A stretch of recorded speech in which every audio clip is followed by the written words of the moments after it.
Well, hello again. We are at day 3. I've got Mr. David Blackmore with me. Cheers. And what I decided to do, I know we talked about doing one of the extra matured line, one for each day.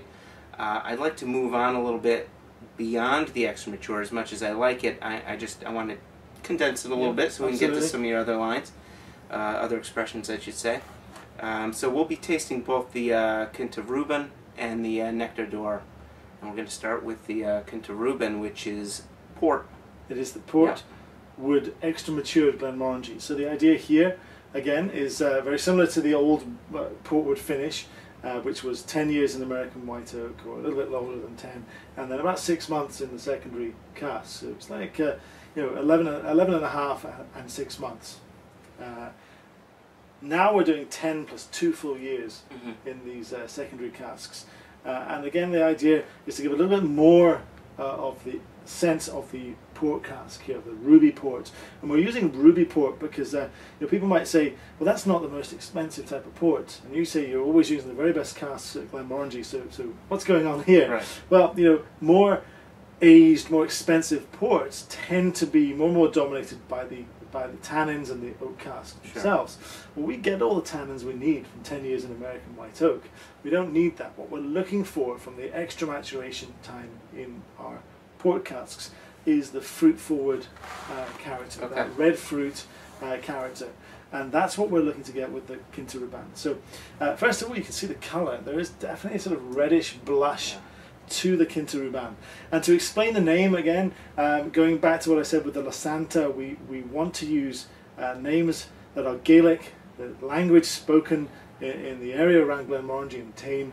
So Ruban means ruby red in Scots Gaelic, and Quinta doesn't. It refers to port wine estate, but it's just a little bit of fun to give the bottling and some sort of character, and let you in code realize that we're talking about ruby port, Quinta Ruban. Okay. Let's go in and nose straight away. And for me, this is just fantastic. The nose on the Quinta Ruban, the port cask, seems very sweet. It's almost like this red berry or black cherry jam sense. But now there's a big problem. You cannot physically smell sweet. It is a true flavor sensation: salt, sweet, bitter, sour. Everything else that you taste, you actually smell. So there are 4, maybe 5, some people say, true flavors: salt, sweet, bitter, sour. Everything else you smell. But I'm smelling sweet, which is one of the true flavors. Yeah. So what's really happening here is your nose is picking up other aromatics that your brain is translating into an assumption of sweetness. You cannot actually smell the sensation sweet. Now, there you go. So let's have a little taste and see if it is really sweet.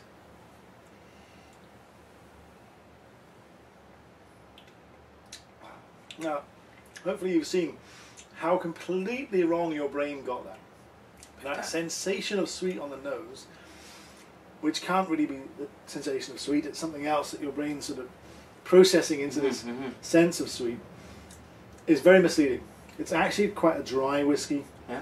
This sense of black, dark chocolate, cocoa powder, dryness, very, very dark chocolate. So that red berry, black cherry sweetness on the nose, and then that dry, dark chocolate flavor and texture to the single malt. The complete opposites.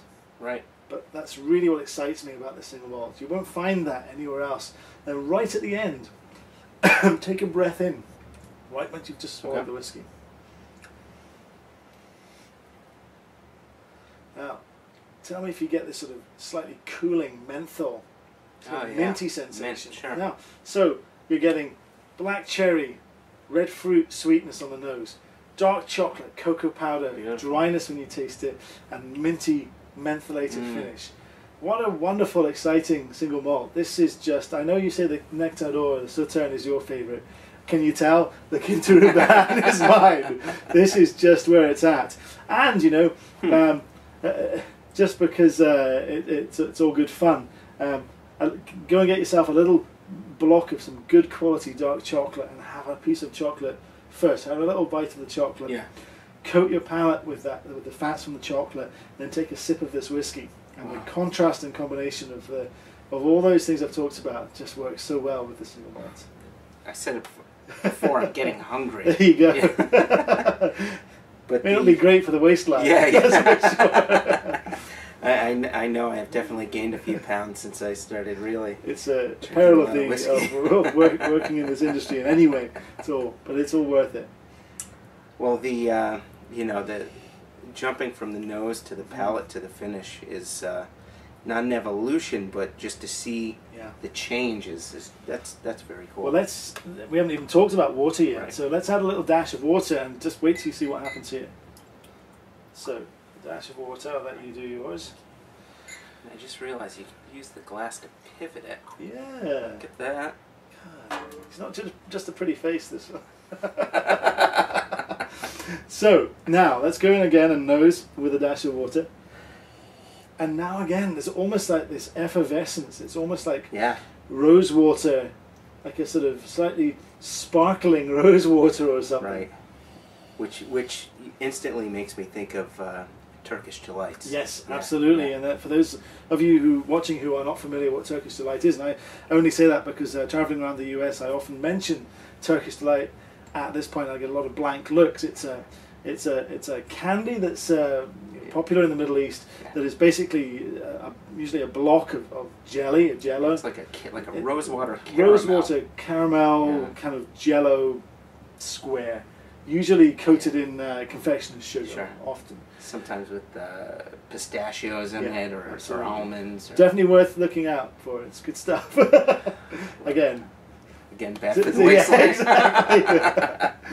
So definitely that sort of effervescence. It's almost like I hate to say it, but it kind of with the rose water and the effervescence, it almost reminds me of like of a pink lemonade, sort of fruity note on the nose.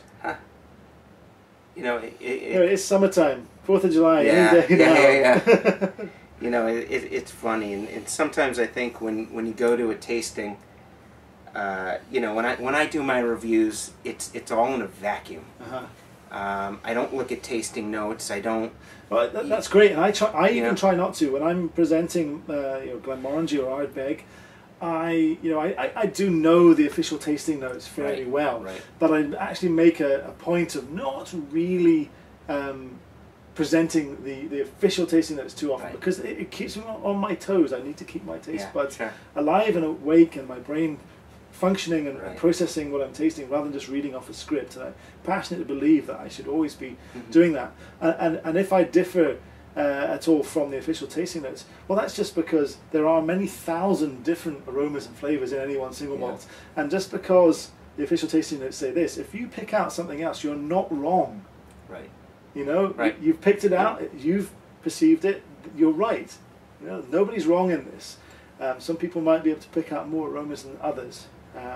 And that doesn't make them a better person either, So don't be intimidated by anybody when you're drinking single malt.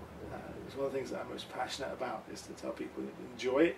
If it's yours, go out and buy it. If it's yours, however you want to drink it, within reason. Cola is step too far in my books, and only because you're wasting your money. Well, that's a good point. But within reason, drink it how you like. Enjoy the whiskies you want to enjoy, and don't listen to anyone really. And find which ones you want to enjoy. Hopefully, several of those will be Glenmorangie because I think they speak for themselves. They're so well made and they're so interesting and innovative that people tend to gravitate towards a Glenmorangie or two. That's for sure. Well, like I said before, when I taste in a vacuum, and as we were going over some of the pink lemonade, I would never have gotten that. So, with that said, maybe we should jump to the Nectar door. Yeah, absolutely. And I learned something here. I've had this before. I've reviewed it on the blog. And anybody who reads the blog regularly will find it. In fact, I'll put a link up on the site. Let's see if I learn something new. I'm not sure what's about my that. favorite one. Well, So here we we'll go. see. We'll see. This is the Glenmorangie Nectar d'Or. And first of all, it's not that my French accent is terrible. What it is, but Nectar d'Or is not French. You should.